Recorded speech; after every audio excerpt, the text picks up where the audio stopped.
Hey guys, the Gadget Man here with Nothing But Gadgets, and today I'm going to be showing you this Imazing jump starter power bank. So 3, 2, 1, let's get at it. Alright guys, this product was sent to me for free to do this review, and that's exactly what I'm going to do. You know me, I'm going to test this product out in real world circumstances and show you how it performs. But first, let's get it out of the box and see what it looks like. Alright, so it comes in this nice hard case, and this is one of the biggest, most powerful booster power banks that I've used so far. Let's go ahead and take it out here and see what's inside the case. Alright, so we have our jump starter here, our cables, a charging cable, USB-C, and a DC power port adapter. Okay, so we have our instruction manual here. And let's go ahead and get our device out here. Wow, this is one honking device here. Oh my goodness, that's pretty big. Alright, so we have our DC power port here, which is where your adapter goes, right here. So you can plug whatever type of DC powered device you want to plug in there. This is your charge port. It also is an out port, which means power will go in it or out it. So you can use it as USB-C power out or charge it with this cable here. On the front, we have a couple of USB ports here. We have a USB 3.0 port and a standard USB port, depending. It's probably universal, but if there's something that is specific 3.0, then it will use this, and if it's specific 2.0, it would use this, but generally it doesn't matter. Okay, we see some kind of light over here. It looks like a light, but let's go ahead and pull this up here. This is where your charger cable is going to go. That would be this right here, and you're going to match it right there, plug that in, and that's how you're going to boost your car. Alright, let's go ahead and press the power button here and see what it says here. We see 4 lights here, which means that it is apparently pretty close to being fully charged. Let's press and hold the button down for a bit. And so we see that we've got kind of a floodlight here for, you know, camping or whatever and walking.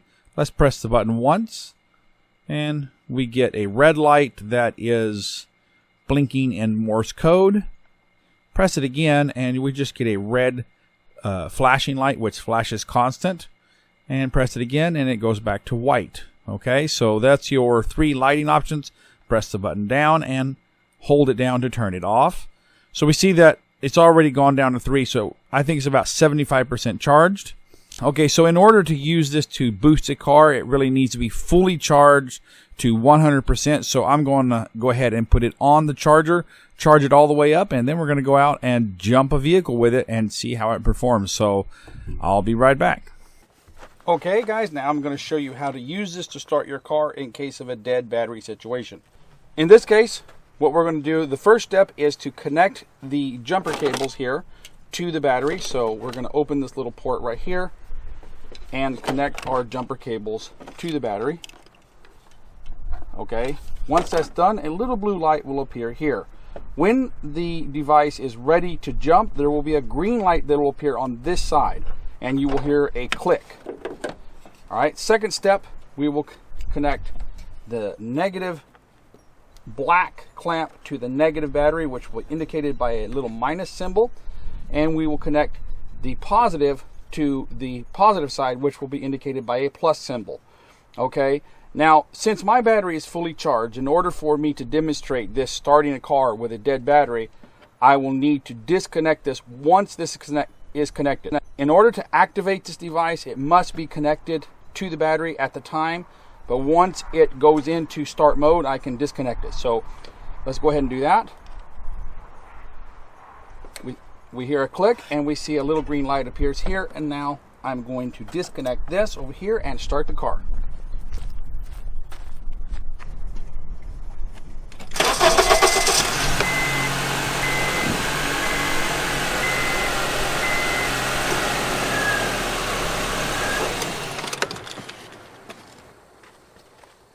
once you've started your vehicle, you have 30 seconds to disconnect this device from the battery. That's very important, or damage can result to the battery because the alternator is producing a lot of power and it's not good for it, okay?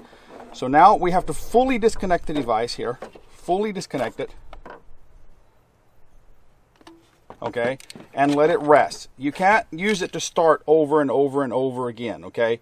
You have to wait 30 seconds at minimum between start attempts in order for the device to cool down and reset.